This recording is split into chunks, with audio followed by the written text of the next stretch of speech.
Até quando o nosso corpo vai dizer o não que nós não conseguimos dizer com a nossa boca?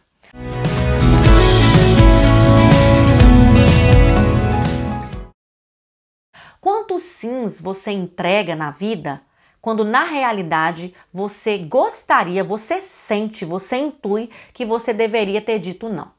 A gente sabe que muitas das nossas ações, que muitas das nossas escolhas não são exatamente conscientes. E a dificuldade, obviamente, de dizer não para as pessoas em relações específicas. Às vezes, por exemplo, a gente não tem tanta dificuldade de dizer não, por exemplo, no trabalho, mas a gente tem dificuldade, por exemplo, de dizer não para o nosso sistema de origem, para nossa mãe, para o nosso pai, para os nossos irmãos. Ou a gente não tem dificuldade para com esses, mas a gente tem dificuldade, por exemplo, na relação de casal, de falar não para algo que não me agrada, que não me convém, né? Que eu não concordo numa relação afetiva, por exemplo. Basicamente, nós precisamos nos atentar para todas essas sensações que nos tomam a nossa mente, em especial o nosso corpo, né? Quando nós nos abstemos de dizer não, porque isso será somatizado em algum ponto do nosso corpo em especial, né? E desembocará contextos na nossa vida, na maioria das vezes ligadas à nossa saúde, tanto a nossa saúde emocional como também a nossa saúde física de uma forma muito direta, tá? Então, existem pessoas que somatizam esses nãos que não foram dados, por exemplo, em pedras no corpo, em cistos, né, em algumas partes do corpo. Ou seja, o seu corpo, de alguma forma, vai precisar lidar com aquela emoção que você suprime ao falar não, ao falar sim, perdão, quando eu gostaria de falar não. Ele vai precisar lidar com essas emoções, né? E logo isso pode se somatizar em um sintoma físico.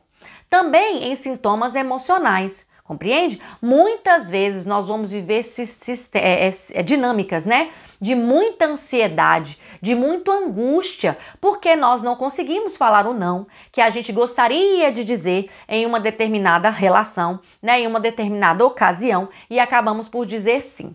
O que nos ajuda muito a saber disso é o seu corpo, a sua mente, você, a sua alma sabe o não que deveria ter sido e que não foi. De modo que você pode trabalhar aquele não ainda que não tenha falado, compreende? E para começar, você não precisa dizer um não diretamente depois de um sim para essa pessoa.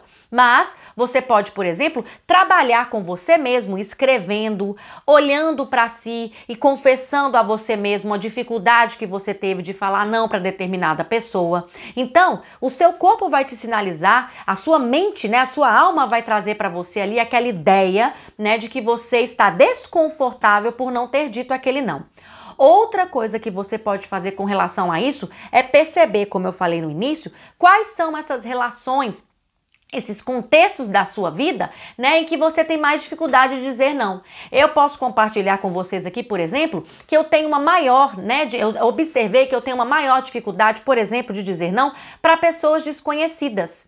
Quando eu estabeleço uma relação com essas pessoas mais profunda, a dificuldade de falar não diminui muito. Mas para as pessoas que eu estou conhecendo agora, que eu estou estabelecendo uma conexão agora, eu tenho uma dificuldade maior de dizer não. Porque eu preciso, na verdade, nas minhas reflexões, transparecer que eu sou uma pessoa mais legal, mais aberta, ou parecer algo que no fundo, na verdade, eu não sou, né? E que eu preciso marcar mais ali a minha postura. Então, refletindo mais sobre isso, sobre essas questões, você vai trazendo aí maiores insights, maiores indícios de onde isso reverbera em você, de onde isso começou em você. Será que foi lá na adolescência, numa dificuldade de pertencer aos grupos, e eu aprendi ali como mecanismo até de sobrevivência a não falar não, a aceitar muitas coisas, né? Eu fui olhando muitas coisas pro meu passado lá e talvez isso também vai te ajudar, né? E aí, obviamente, quando você estiver diante dessas situações, por exemplo, nesse exemplo que eu dei de mim, né? Meu mesma, aqui, dessa dificuldade com pessoas novas, né, em um círculo, em um grupo, onde eu vou começar a pertencer, por exemplo, né, eu estou ali iniciando um processo de pertencimento, de fazer parte daquilo, eu vou me policiar mais, compreende? Para que eu não fale sem querer, querendo, né, um sim que depois vai custar muito na minha alma e no meu corpo físico. Combinado? Se você gostou desse conteúdo aqui, não deixe de compartilhá-lo. Se você vê pelo YouTube, não deixe de clicar no sininho, porque toda semana a gente tem conteúdos aqui inéditos para você refletir ainda mais sobre a postura sistêmica, filosofia sistêmica e outras coisinhas da vida. Gratidão!